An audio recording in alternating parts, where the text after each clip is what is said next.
Welcome back, Rebels and some villains, I think, to another episode where I'm going to teach you a little something about Star Wars Destiny.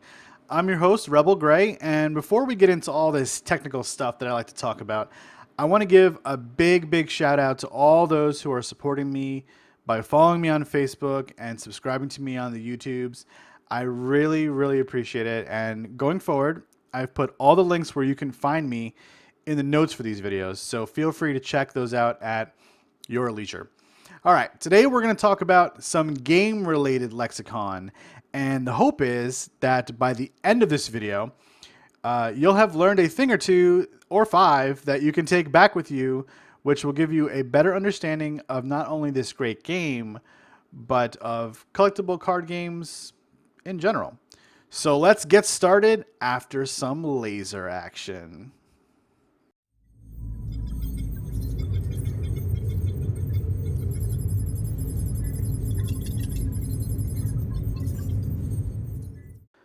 Let's start this one off with the simplest of terms. The meta, or meta game, describes the overall state of the cards and decks currently popular, playable, strongest, or competitive in a CCG like Star Wars Destiny. There are a lot of words that can follow the word meta, and I'll go over a few of them because meta, in that sense, is like a descriptive word. But all these words still relate back to the idea that knowledge of the overall game and what you can do with the cards is really important. So, for example, there are meta decks, which are usually the ones you're going to see at the big tournaments like the regionals, the nationals, and meta decks are usually favored to win most matchups in the current state of the game or in the current state of the meta. And a meta call is a decision that a player makes based on what other people in their area are playing or what people are playing in like a specific tournament. It's essentially like a reactionary thing that happens. Like you see some new and up and coming deck that starts to win. So you go into your deck and you swap out a bunch of cards that maybe aren't very good against that deck. You replace it with some stuff that might be really good against that deck. And you'll most often see meta calls happen to like accepted deck lists when something called a meta shift happens.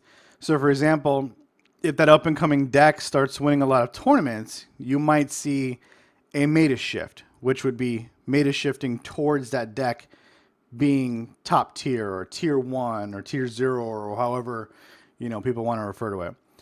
And just so you know, meta calls are going to be different in every local area, and they can change on a whim as the meta itself shifts. And also, so you know, it's really hard to predict when a meta is going to shift. So you have to kind of stay like attuned to the overall meta game, which isn't very easy, but the only time you can definitely tell like a meta is probably going to shift is when a new set drops and we know that there's going to be new cards added to the pool that have the possibility to overtake the decks that are in the current meta. The format of a game just describes either how a game is played or how a deck is built. So that can mean a few things, though. It can be 1v1, it can mean 2v2, it can mean multiplayer free-for-all, and a lot of other things. So I'm going to describe first two different deck building formats which can exist in Destiny, and the first one we're going to talk about is Constructed. Now, Constructed is the way that you're already playing Destiny at your local kit tournament, or what you see on live stream if you watch any of those. It's out of the box Destiny. It's 1v1. It uses a deck that each player has constructed themselves out of their collection, and construction has predefined rules such as the 30-point characters, the 30 cards in your deck, color restrictions based on characters you choose. Things like that define a constructed format. So if you've played a game of Destiny, then you've played constructed format. Now, the reason that the way we play Destiny is not referred to as constructed necessarily is because that it's the only sanctioned format right now, right? However, people have been toying around with a draft format. Now, drafting is a little bit more complex to constructed. The idea behind a draft format is that you're going to actually create a constructed deck, not from your card collection though, but from a set of cards that you're going to pull out of packs that you purchase for the draft itself. So the way it generally works in most CCG tournaments is that the store owner or the tournament organizer will make you buy in for the tournament, say like $15, right? And that's the MSRP for about 5 packs of Destiny. Then what's going to happen is everyone's going to open their first pack, and you're going to choose one out of the 5 cards in the pack. Then you're going to pass the other 4 cards to your left. Then you pick up the 4 cards that were passed to you by the player on your right. You select one of those cards from that pack, and then you pass the 3 remaining to the left again. And then on even numbered packs, you're going to pass cards to the right instead of the left, just to mix it up a little bit. And the idea is that you're going to make a deck of some predetermined size, whether the tournament organizer says it's 20 or 25 cards, but you're only going to be able to use the cards that you drafted from those packs. And then you're going to play each other in a Swiss style format. And the winner wins the tournament. Now, if you've been playing close attention, you've realized that drafting is quite a strategic format when you break it down, right? And there are Magic the Gathering players who literally only play draft format, or they just call it draft or drafting. And they do that because of the random nature of the cards and also the skill required to make something work out of what's in front of you rather than an entire set of, predetermined cards in your collection.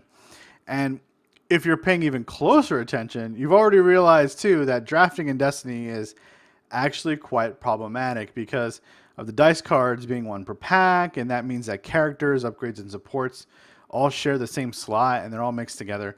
So you might not get a character in your first pack or in any of the 5 packs you open or however many packs that you open for this tournament.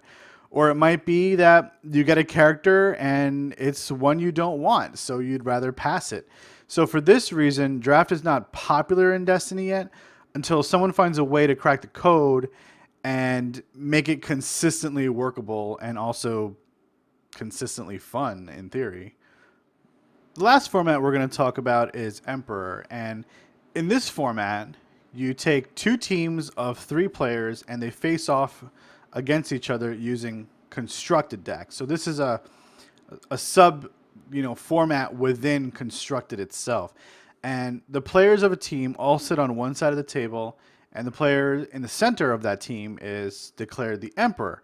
Now, the Emperor has an attack range of 2.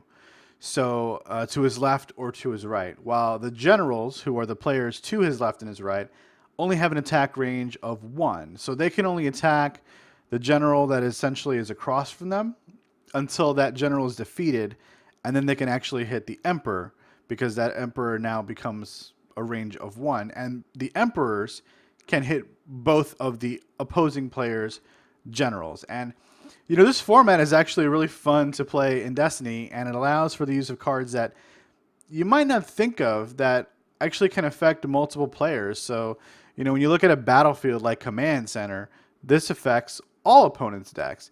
And that can be pretty snazzy if, your Emperor is playing a mill deck and you can actually obtain your battlefield. And at the most recent big tournament, which was the Nova Open this year, there was actually an Emperor tournament that took place, and word on the street is that it was a ton of fun for those involved. So if you ever get bored of just doing the 1v1 stuff and you have 5 other players that you can rope into an Emperor game, you should give it a try. It really is a lot of fun, and it may even give you a fresh perspective on certain cards that, you've just never seen a certain kind of way.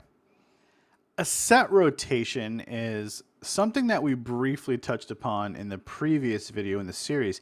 And essentially, a set rotation is when the game's designer or developer decides to start phasing out old sets from the format to make room for some new sets. And they do this for a number of different reasons. It can be that the new cards are going to interact too strongly with the old cards. It could be the case that there are simply too many cards in the current constructed format that are making it difficult to design new cards. It could be that the power curve is out of hand with the old cards, so they want to essentially reset the format. It could just be the designers only want X amount of legal sets in the tournament format. Like I said, there are many, many reasons why set rotations happen, which sometimes become obvious when you start seeing spoilers and thinking about some broken combos that could exist if, all these cards were kept legal. And at its core, that's what a set rotation does. It makes cards unplayable in the current constructed format by removing them from the constructed format. However, sometimes there are formats just for the old cards to keep them being played, and you can bet that once Awakenings and Spirit of Rebellion and Empire of War get rotated out, that there's going to be a format where you can play just those cards, and then even another format where you can play everything in existence. So set rotations are good too, because while you can't play those cards in the primary constructed tournament format, it can create essentially alternate formats for people who still want to play those older cards. And in this way, you maintain a certain value on those cards, and they can even be reprinted into newer sets, which is actually quite common in CCGs. Right. So here is a very common term that you hear a lot, and it's net decking. And it's also a really simple term. And net decking is when you find a deck on the internet and then you just make it. The reality is, a lot of people getting into the game net deck because often, it's an easier starting point for most players to just get into the game competitively. However, just because you net deck the best deck doesn't mean you're going to start, winning every game. Your local meta may be vastly different from the accepted majority, where, maybe the deck that you net deck, it's going to win a lot of games, but it's not going to win every single game. Because you see, CCGs are kind of like rock, paper, scissors, right? At least that's what designers want you to believe, and that's kind of what they work towards. But there's always going to be the best decks. And it's usually one or two of them at a time, with just a few on the outside looking in that can win, but aren't usually favored to win against the best decks. So all of these decks get net decked, but you should also tune that deck a little bit for your own meta if you actually put it together. You have to make meta calls for your area, because how people play in California isn't necessarily the same way they play in Florida. It can be really close, especially if everyone in those areas are watching the same content creators, or they're reading the same web pages, or looking at the same sites. But there's always going to be room for adjustment with things. So people will take liberties with decks, and so should you. And as an aside too, like, net decking sometimes is frowned upon by players, but I'm here to tell you that you shouldn't be afraid to look at some of the decks on swdestinydb.com. Because maybe you've got the same character pairings that you want to run, and you want to kind of get an idea of where to start, or maybe you want to copy your whole deck, take it to your casual night, see what works and what doesn't work, and then adjust it. I have this base snap deck that I've had for a really, really long time, and I think I've tweaked that deck like 50 something times, even if it's just adjusting like one or two cards, and it's been a lot of fun. And I really like where the deck is at right now. It's not super competitive, and I don't really care, because it's just fun, and I didn't net deck that to start. But I have looked it up on the database, and I've seen some really, really similar builds to mine. And, sometimes that can be like a really solid justification that you're heading in the right direction with your deck adjustments. So, start off by net decking if you really want to. Don't worry about what other people say. Just, do you, and then make the deck yours, and you'll feel a lot better about it at the end of the day. All right, so there's two more terms that we're going to go over here, and the first one is scoop. If you scoop, what you're doing is you're forfeiting the game. So perhaps your opponent is still 3 or 4 actions away from really closing it out, but you've thought ahead and you've seen that you don't have any responses to counter whatever they're going to do, whether it be in your dice or in your hand. So you decide to say to yourself, 3 minutes of playing, and you just scoop.